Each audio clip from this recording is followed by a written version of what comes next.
Welcome to Friday Night Chats. So I know I just had a chat video 2 days ago, but I've been watching a lot of movies, so I have a lot still to discuss. Alan, this this video is going to be divided into 3 parts. So we're going to have comics, some updates, miscellaneous, and then movies. Okay. So Alan, the comic collector geek, he took my suggestion.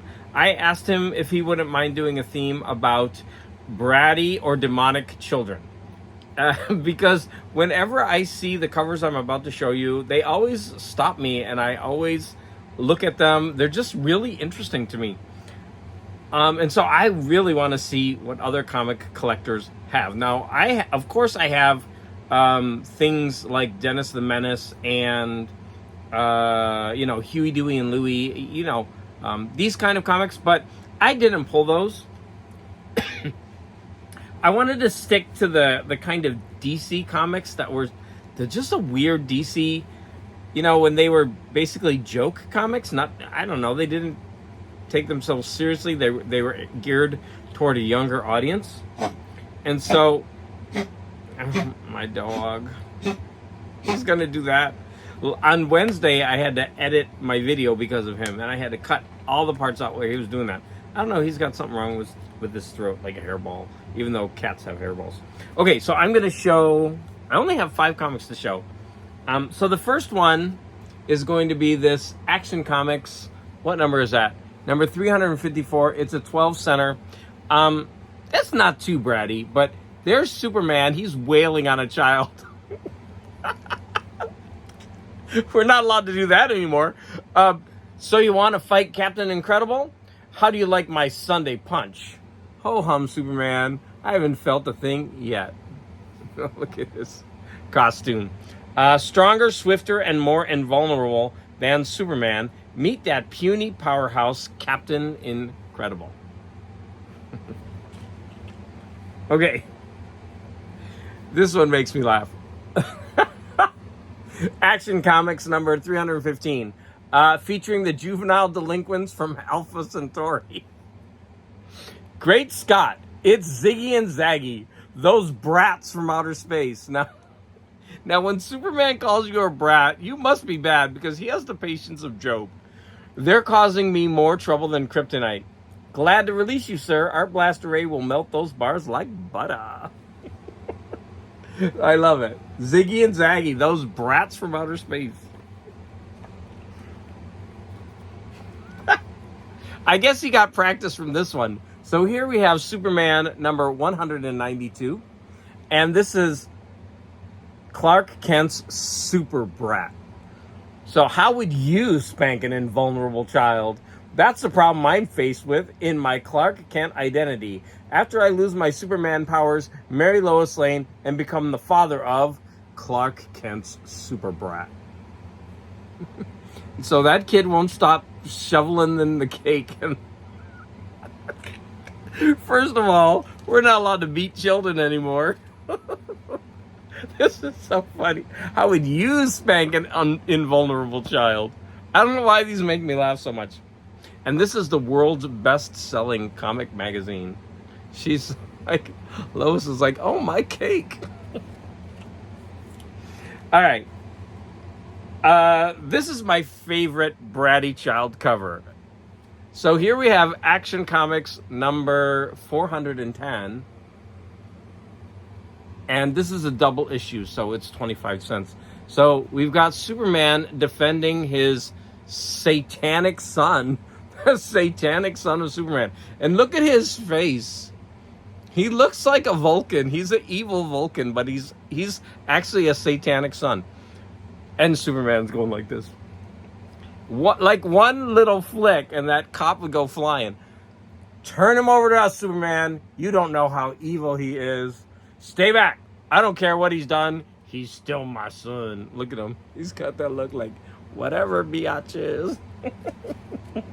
I'm the satanic son of Superman. Okay, so the thing that I asked Alan is, which, by the way, thank you, Alan. You looked really uncomfortable, like saying demonic. I love, so you're a good sport for going along and finding Bratty comics. But here we have, I'm not going to show it. I'm going to, Do You Dare Enter the House of Mystery? And this is another 50, like a double issue. So it's 25 cents. So probably from the 12-cent era. And we've got this. Look at that demonic baby. How did they do this? So this is the kind of thing I want to see. You comic book collectors, if you're watching this, do you have any comics with like demonic children and babies on them? I mean, that is so awesome. He's got an upside down cross. Like, these are comics for kids? And look at these weirdos in the background. Oh my gosh. So there you go.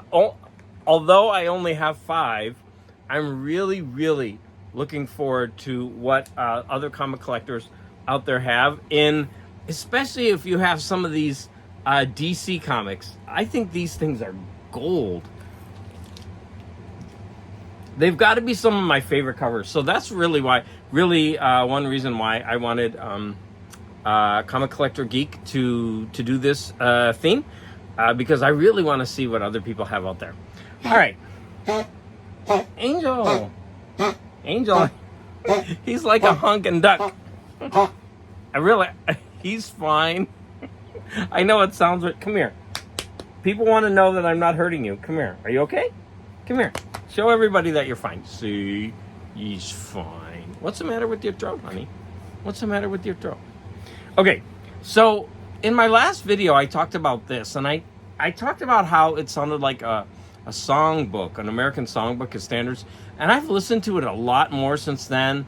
It doesn't sound like that. I don't know what to say about this. This thing is, like I said, weird, but man, I love this. I've been listening to it over and over, and I just think this is one of the best albums in their catalog. And I'm a fan of their earlier stuff, but wow, this stuff is good. So I'm going to research this, and maybe by next week, I'll have some information for you about this. I got an Amazon package. I didn't buy much, right? I bought something for my husband, so whenever I do that, I go ahead and get myself a couple things. So yes, I'm such a martyr. Oh, I don't get anything. Wrong. All right, here's my little bookmark. So I got this book, and it's called R.U.R. and supposedly this is the first mention of the word robot. It's the first time it's ever mentioned. And I thought that was interesting. And what I didn't know about this is that it's a play. So I mean, I have nothing against plays. I read them all the time. Well, I don't read them all the time. I hardly read anymore. But I used to read them. It was just, I was surprised because I was really expecting it to be a short story or a short story collection or something like that, or a novella, because so much of early science fiction is. And I started reading it. I'm about 1/3 of the way through it. I really wanted to finish it last night. I got it yesterday. But I just got tired and I conked out. So, Angel, you okay? Call him Honker. Okay, so anyways, it's very of its time. It's very sexist. I have to see where it's going. It's got a lot of the tropes of modern science fiction. It was written in 1920. But it's not bad. And so I am looking forward to seeing where it goes. So I will be reviewing this next week. Hopefully I'll finish it by tomorrow, though. And then I bought 2 more in this series. So I bought A Sunny Stit, which has 4 albums, and it's saxophone, and that's not my favorite. And I listened to the first CD twice last night, and it was enjoyable. So it'll probably grow on me. If of the 4 album covers, I would love to own that one. I think that one's cool. Number 2, I'd like that. I like that pose. Let's see. I think they have that larger in here. Let me show it to you. If I can open it. Yeah, I like that. And then the next one, which I haven't listened to yet. I just opened it for this video. So I got Gene Ammons. And it's really interesting because it's 3 albums plus. So they couldn't fit the entire fourth album, so they left one track off. But they're very clear, and they say this track left off for space. They do it multiple times. They're not trying to trick us or anything. Of the 4 album covers, I would like that one, I think. And that's the that is the album where they left the track off. And I would like this one. Why? I'm going to show you. It's a beautiful picture. I'd love to have this album cover. I can't open it up. I don't want to break it on air. There we go. I just did. I took it out. I opened the wrong way. So I just think that's a beautiful photo. So that's the album cover, right? There it is. I'm going to be on the lookout for that one. I just think that's a great picture. I'll try to put that back together after the video. I'm sure it's fine. All right. So that was my miscellaneous. And one more miscellaneous. It's an offshoot of the movies that I'm going to talk about. But a lot of times when I watch B movies or old horror movies, like Godzilla, or I've been watching Gamera, I usually, like, if there's something interesting, I'll film a scene and send it to my husband, because he doesn't like to watch old movies, but he doesn't mind seeing the little clips that I send him. And I thought, why don't I just, cobble them together and throw them up on YouTube? And wow, I couldn't believe it. My stats went through the roof. I only released 3 or 4 of these, and one of them, it has a problem, which I'm going to talk about. So let me go ahead and get the photos. So I hit 500. I was at 480 for months, and then I finally hit 490, and then overnight I hit 500, and now I'm at 510 because of these shorts. Now, there's a problem with that. If you don't maintain the shorts, you lose subs, like, really quickly. Like, I realized that I had two videos. One was a short, and one was my Bandmade video that kind of went viral for me. And I got a lot of subs from them, but if you don't give them the content that they want, they will leave. And so that's always the risk with getting a lot of subs from shorts, right? But the first one I posted was Nazi zombie jump scare fail. And overnight, I got almost 2,500 views. I woke up and I was like, what? And notice, I got 17 likes and 8 dislikes. I was like, I don't know why people would dislike it. It says what it is in the title, but I don't know. So as you can see, this short got me 2 reds. So then I put out a short about Godzilla appearing in the second Godzilla movie. And so far that's gotten about 1,800 views. And I did get 4 dislikes, although I did get 76 likes. So that's pretty good. But then last night I put Attack of the Vegetable Man. And look, I've only gotten 10 views. And I know why. Because for the first time ever, I got an age restriction. And they won't put this out. And a friend of mine who watches my videos all the time, she doesn't have a YouTube account, so she just goes in, at random, and she said it's not available for her. So it's not being released to the general audience. So I think, thank you, the 10 of you that watched it. And a couple of you, I know who you are because you commented on it. But what I'm going to do is, I think I'm going to try to recut this. And I'm going to leave out the part where the woman is screaming, and I'm going to leave out the part where the dead body falls out. And I'm wondering if I can put it out again without having an age restriction on it. Now, the other thing might be is that it's an R-rated movie with nudity, and maybe YouTube just reads anything from that movie as just like R-rated, right? Age restriction. So I'm not sure how that's going to work, because I think this movie was an R-rated movie. I'm trying to remember if there was nudity in that movie. I don't think there was. Anyways, so it is what it is. But so I am gonna. That light is like. I'm gonna try it again. I'm gonna re-release that video to see if I can get a wider audience. But I like this idea, because I watch these B movies often, and it's easy for me to just like, oh, that was cool, rewind the movie, film it, and then later put it together. The difficult thing is, movies are in widescreen, right? And so with the short, you have to go this way. So sometimes I have to cut it and then move the camera over, like if they move, and it makes like a little jump as the camera moves. But it's like a 30-second short, so it doesn't have to be an artistic masterpiece. So if I'd love to hear your comments about my shorts, or what's comments about my shorts in the comments. Thank you. All right.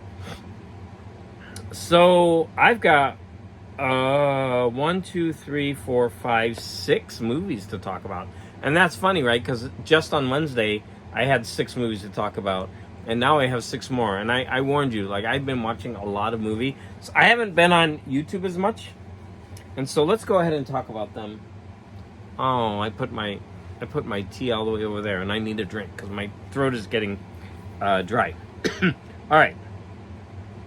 So the first one is going to be Gamera versus Bakugan.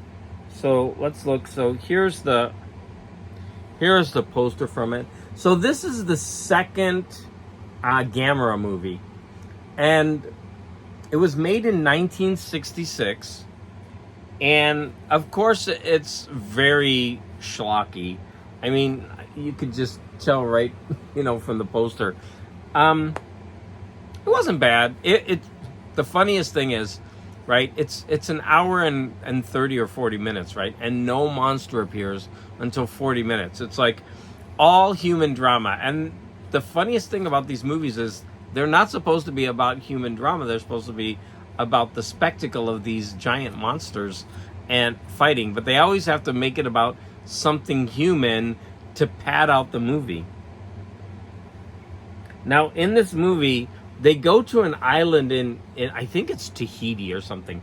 And it's so obvious that they took a bunch of Japanese people and they put brown makeup on them to make them look like islanders. So the United States was the only company or the only country that did that in their movies.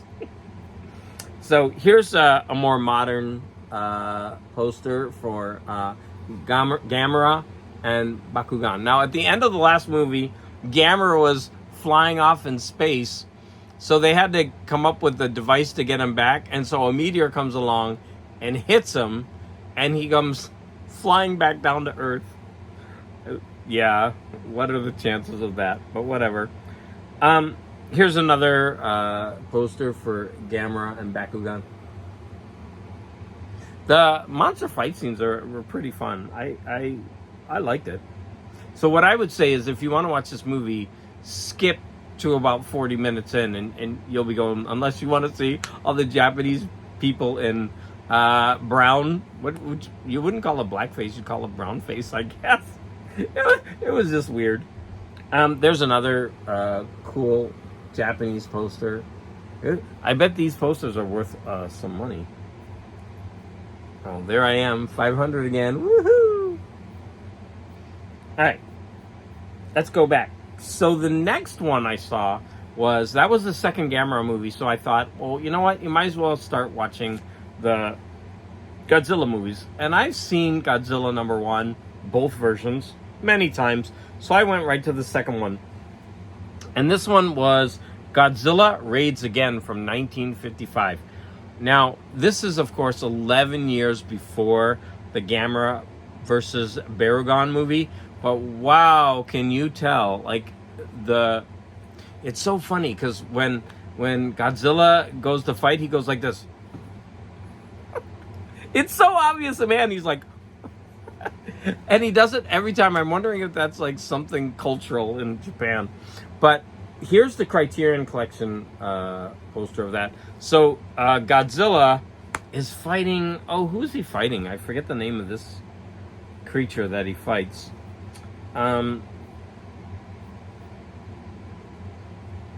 So here's another poster of that Godzilla raids again, and of course, it's got this super famous Japanese actor who's always scowling or frowning. He's always.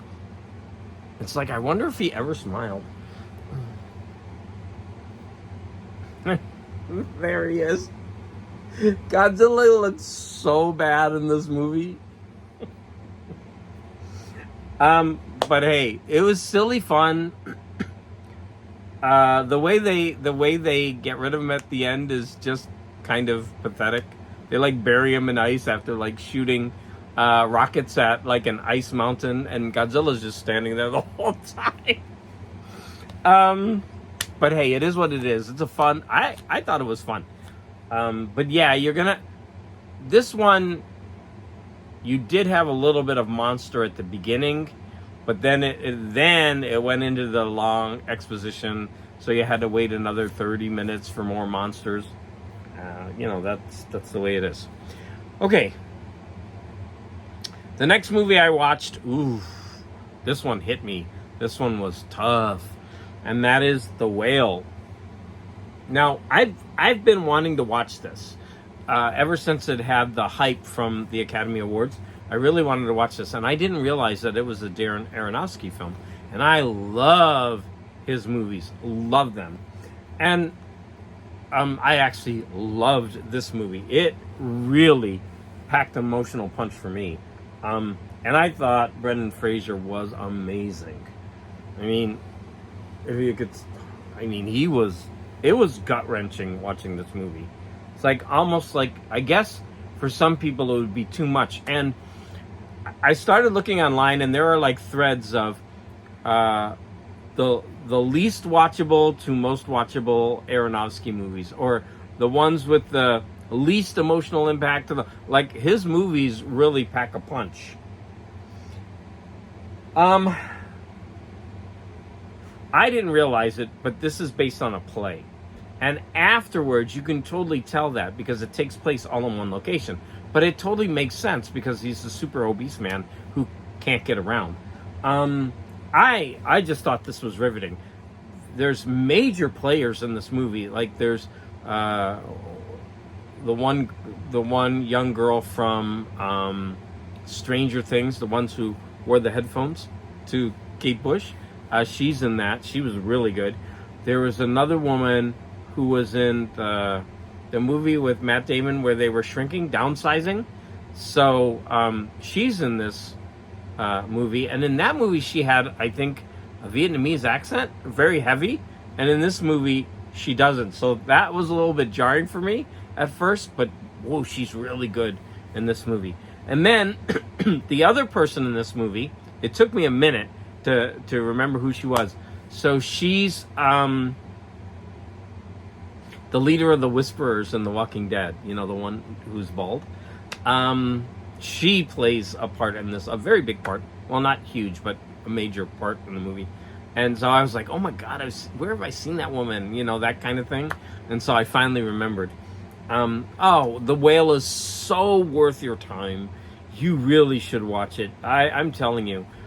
It's gut-wrenching, though. It's hard to watch, right? So you're basically watching a person commit long and slow suicide. It's pretty gut-wrenching. And then the next movie I watched was Green Book. Now, this is another Oscar winner. I think it won the Best Picture that year. And I don't know why. I just never watched it. I guess I didn't want to watch it because I was like, it's like a Driving Miss Daisy kind of ripoff. But I won't say it was my favorite movie ever. I thoroughly enjoyed it. I really did. The performances are really good. For me, it's a very good movie, but not something that I would like oh my God, you have to watch this, or I need to watch this again. I'm glad I finally got around to watching it. The performances are great. The story is really, really good. I'll just leave it at that. I do recommend it, though. I recommend it. I liked it a lot. Not my favorite. Okay, so then I watched two schlocky movies. I was just in the mood for these B movies. And thank goodness, because these are the ones I got my shorts from. So the first one was Shock Waves. And this one is from 1977. And it's basically about a group of Nazi zombies that are stuck on this island. Like, they live in the water. And these people get stranded there. And they can't get off the island. And these Nazis just start rising up and going after them. The funniest thing is, I think it's Peter Cushing. He's got like a 10-minute role in this.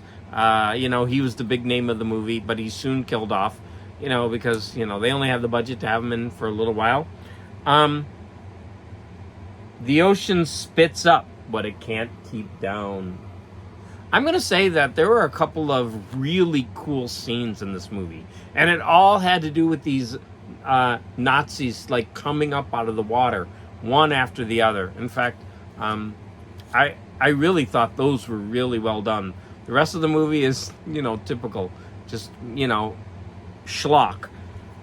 But when I was reading about this online, this movie went in a direction for zombie movies that was totally different from anything else at the time, and maybe since, right? It did something very different, and it's remembered for that. So if you're going into this movie looking for gore, zombies ripping people up and eating them, which was all the rave at the time, this isn't the movie for you. But this was more about the look and the atmosphere, and it does do that well. So here's another poster from that. Once they were almost human. And that's funny. The reason they put that is because in the United States, I guess it was called Almost Human.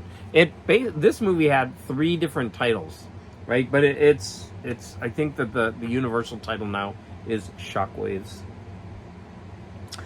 And the last one that I watched, and this is the one that got me the age restriction, was called The Mutations. And this is from 1974. Now, this starred Donald Pleasance, and the thing about this movie is, if you've ever seen the movie Freaks by Todd Browning from the 1930s, this has a scene that totally rips off that movie. So it uses real people with real conditions and real deformities, and in many instances, that can be uncomfortable to watch, right?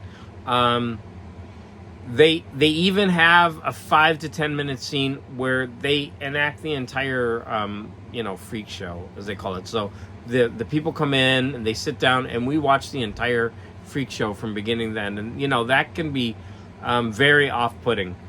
But the rest of the movie is scientific mumbo jumbo where he is getting this guy. It's basically like Frankenstein. He's getting this guy, and he's Igor, and he goes out and grabs people so that he can use them in his experiments, and his experiments are ridiculous. He wants to find the human plant hybrid. And so he's trying to make plants more carnivorous, and he's trying to make humans more plant-like to, further develop the species. I don't know. It's all malarkey in the end. But basically, you get this monster in the end who's running around. He looks like, you can watch my short on it. I call him Vegetable Man. He's basically like a giant, what do you call those? The Venus flytraps. He's basically like that. He's all like vegetables and leaves, and he opens up his abdomen and can clamp you in. It was all pretty funny. Here's another movie poster, The Mutations. And that is it. Except for, I did listen to the book, The War of the Worlds. Now, I'm not sure if I've ever read that book before. It's all so familiar to me. I've seen and heard that book in so many incarnations. I mean, there's so many movies about it. There's so many spin-offs. There's so many books that I've read that are based on it. There's the musical War of the Worlds, and in fact, every time they would say a line from the book that's in that musical, it would just trigger me, and I would start, thinking and singing the musical. The book isn't that long, and I'm going to say it took me a little while to warm up to it. I thought the beginning third was actually quite boring. And when it gets personal, like he's trying to survive, and he's in the house, and he's searching for food, and he's trying to evade the Martians that are after blood. They're basically these kind of vampires. That part became really, really interesting. But it is of its time, right? And then I went ahead and I listened to... Hold on, I actually brought this up. Here we go. Sorry. So there's a copy of The War of the Worlds that I listened to. And then I went ahead and listened to this. This was a radio broadcast recreation. So they used these 3 stars, right? Of course, all from Star Trek. And of course, the amazing Leonard Nimoy. And they tried to recreate the H.G. Wells broadcast, modernized it. It's only an hour. It was fine. It's basically a summary of the book with just like sound effects.